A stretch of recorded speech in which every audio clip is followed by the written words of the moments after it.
கடந்த 1ஆம் தேதி நெல்லை சந்திப்பு நிலையத்தில் ஆர்ப்பாட்டம் என்ற பெயரிலே சமூக நல்லிணக்கத்தை கெடுக்கின்ற வகையிலே செந்தில் ராஜன் என்பவன்,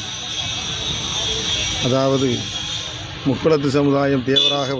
தெய்வமாக வழிபடுகின்ற தேவர் திருமகனாரையும் நேதாஜி சுபாஷ் சந்திர போஸ் அவர்களையும் ஃபார்வர்ட் பிளாக் இயக்கத்தையும் ஆப்பநாட்டு மறவர் சங்கத்தையும் என ஆளுகின்ற திராவிட முன்னேற்ற கழக அரசையும் முதல்வரையும்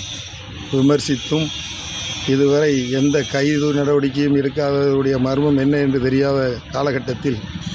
ஆப்பநாட்டு மறவர் சங்கம் விடுத்த அந்த அறப்போராட்டத்திற்கு வலு சேர்க்கின்ற வகையிலே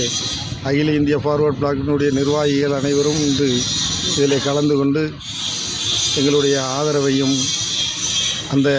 மெத்தன போக்கையும் கண்டிக்கின்ற வகையிலே அவர்களோடு ஆப்பநாட்டு சங்கத்தோடு இணைந்து இந்த போராட்டத்திலே கலந்து கொண்டோம். அது அமைதியான முறையிலே முக்குளத்து சமுதாயம் எவ்வளவு பண்பட்டு இருக்கிறது, எவ்வளவு பக்குவப்பட்டு இருக்கிறது என்பதை விளங்குகின்ற வகையிலே அறவழியிலே சிறப்பாக முடிவுக்கு வந்துள்ளது. மேலும் இந்த கைது நடவடிக்கையை துரிதப்படுத்தி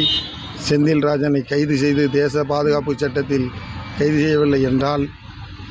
மீண்டும் இது போன்ற போராட்டங்கள், ஆர்ப்பாட்டங்கள் கோர்ட்டை நாடி, நீதிமன்றத்தை நாடி அனுமதி பெற்று எங்களுடைய உணர்வுகளை காயப்படுத்திய அந்த செந்தில் ராஜன் என்பவனுடைய நடவடிக்கைக்கும் இனிமேல் முக்குளத்து சமுதாயத்தை யாரும் இதுபோன்று பேசி போராட தூண்டாத வகையிலே எங்களுடைய போராட்டம் இருக்கும் என்பதை இந்த வேளையிலே தெரிவித்துக் கொள்கிறோம். நன்றி, வணக்கம், ஜெய்ஹிந்த்.